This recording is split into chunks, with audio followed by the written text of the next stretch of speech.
The vehicle selection in GTA Online can be overwhelming to say the least. So many new cars, boats, bikes and aircrafts have been added over the years that it can be hard to know what's right for you. Because of that, I decided to make a beginner's guide covering what I consider to be the 5 best new player vehicle choices in the game, with a couple of extra special mentions thrown in as well. I'll be starting with the cheapest vehicle options which you'll be able to afford right now, and then working my way up to the more expensive choices that you'll want to consider saving up for in the future. If you find the video useful, please lend it a helping hand and tap the thumbs up button down below.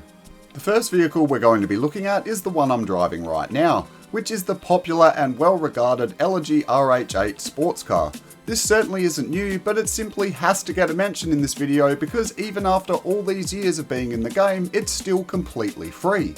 All you have to do is link your social club account to whatever device that you're currently using, and it should display for $0 on the Legendary Motorsport website. Like a lot of people, this was actually the very first car that I got in GTA Online when I started all those years ago, and I've still got it to this day. Honestly, I love this thing, it still goes harder than ever.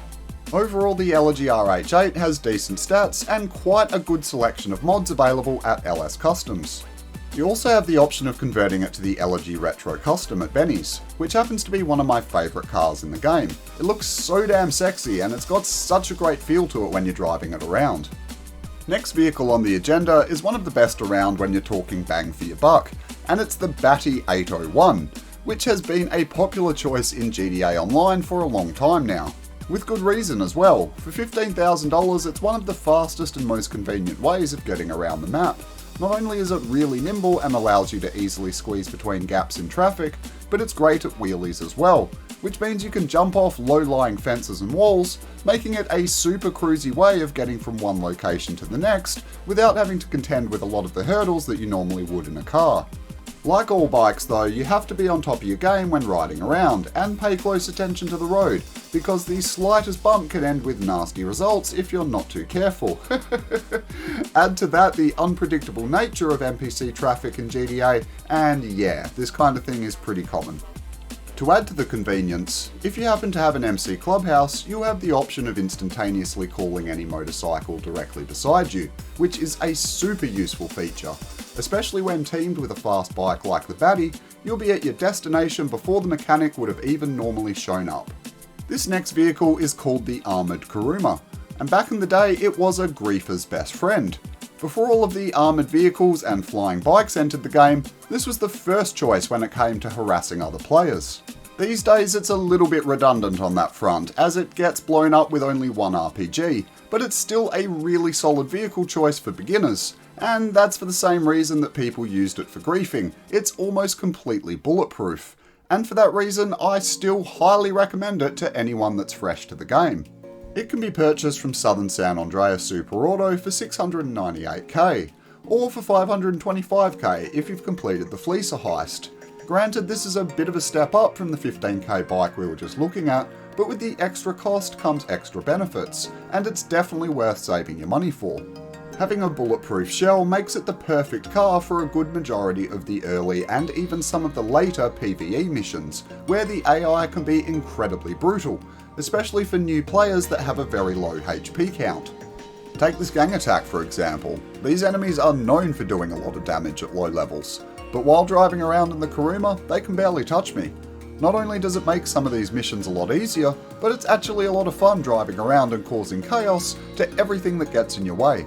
Now, okay, it's not completely bulletproof. As you can see, I am taking a little bit of damage, especially when being shot from behind. But as long as you keep moving, you won't find yourself taking too many hits, and it's pretty easy to stay on top of your health when you have this level of cover. Keep in mind this is a completely stock Kuruma as well. No mods have been added at all, other than cosmetic, which is actually one of the big benefits. It's one of the few cars that comes with 100% armour already installed when you purchase it. Even after all these years, it still offers better bullet protection than just about any vehicle in the game. It's a shame that it can't withstand any rockets, but don't worry if that's what you're after. The next vehicle will be covering that nicely. Now we're going to be having a look at the Night Shark, which is one of the most resilient vehicles in the game. It's been available for some time, but it's still absolutely top of its class in many respects.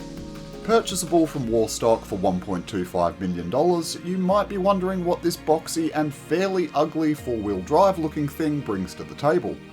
Well, first and foremost, it's tough, and I mean really tough. It plows through traffic like it's made of plastic, even when the opposing vehicle is significantly bigger. Add to that the surprising speed that comes out of this very large and heavy vehicle, and it's really quite a quick and convenient way of getting around as well. Equip some off-road tyres and you'll find it's actually quite good at driving on unpaved surfaces. Even going up and down inclines in the rain doesn't give it too much trouble. Because of its grip and its speed, it can conquer most stuff in its path without too much difficulty. It also comes with fixed mounted machine guns, which honestly aren't super useful or powerful, but when combined with the car's ramming capabilities, you can really do some proper damage, especially if you find players off guard or unaware. But the real party piece of the Night Shark is 100% its missile resistance. This thing is an absolute beast. When it's fully armoured and occupied by a player, it can absorb 9 RPGs or a whopping 27 oppressor missiles before blowing up. For some reason, those numbers are halved when the car is unoccupied, which I don't really understand, but considering you'd mostly be using it for protection when driving around, that's not going to be too much of a concern. With this level of armour, it's the perfect choice for anyone who's sick of griefers flying around on their mosquitoes and ruining everyone's day. A Night Shark will completely drain an oppressor of all of its missiles almost 2 times over, meaning it would have to return to sender and refill before even having a chance at blowing you up. I know $1.25 million is a lot of money for a new player, but this one is definitely worth working towards. Anyone who frequents public lobbies will find it absolutely indispensable. I can't recommend it enough to anyone who likes to play with others, but needs a break from all of the chaos. Last on the list, and now at the more expensive end of the equation, we're going to be having a look at helicopters. This was a hard choice, honestly. It's one area where the landscape of GTA Online has changed a bit in the previous few years. Back in the day, the go-to choice for your first helicopter was the Buzzard here. Quick, nimble, and able to be called in next to you via your SecuroServe interaction menu.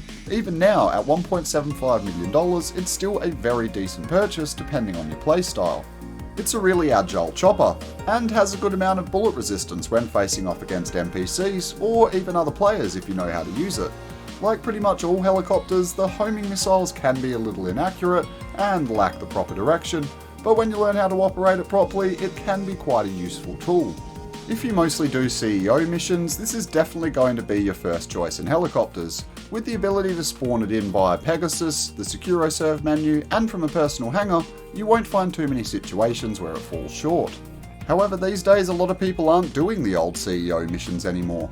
GTA Online now completely revolves around the Cayo Perico heist that was added almost 18 months ago.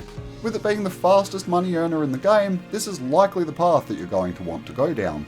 If you are planning on doing a lot of KO runs, I highly suggest waiting on purchasing your first chopper, saving up a little extra money, and going with the Sparrow here. It can only be bought as an add-on for the Kasatka submarine, which when you add that to the overall price, it's pretty damn expensive, but will prove incredibly useful when doing anything regarding the heist, and therefore it's worth saving your money up to get one. It is worth noting that you don't actually need to own a Sparrow in order to do KO, but it does make the whole process a hell of a lot easier. So considering you can buy the Sparrow as an add-on to the submarine later down the line, your best approach would be to get the Kasatka first, grind the heist a couple of times, and then buy the Sparrow helicopter upgrade once you can afford it. Much like the Buzzard, the Sparrow can be spawned in directly next to you when using the Kasatka interaction menu, and once you hop inside, you'll find it's actually quite superior to the Buzzard in a number of ways. Not only does it feel a lot faster, but it's a hell of a lot more agile as well. During a shootout, the Sparrow will take damage pretty quickly, but honestly it's usually not too much of a problem. Between its agility and quicker firing missiles, you can usually fend off the enemy and make a speedy getaway without any trouble at all. So really, in a nutshell, if you plan on using the older style money-making methods such as MC businesses, the old heists, and particularly CEO missions, then the cheaper Buzzard is going to be the best option for you. And if you plan on making your millions via the Cayo Perico heist, which I definitely recommend you do, go with the more expensive Sparrow. The higher price tag will be justified in the long run. Plus, as an added bonus, you'll make that money back really quickly once you actually get started with the heist itself. And yeah, that's about it. Hopefully the video has brought a little clarity to an otherwise fairly overwhelming experience. If you did find it useful, please hit the like button down below. And if you are new around here, definitely think about subscribing as well. I'm a Rockstar Games exclusive channel, and I provide guides and news on all things GTA. Until we meet again, folks, I'm Red Nitrate, and I'll catch you on the next one.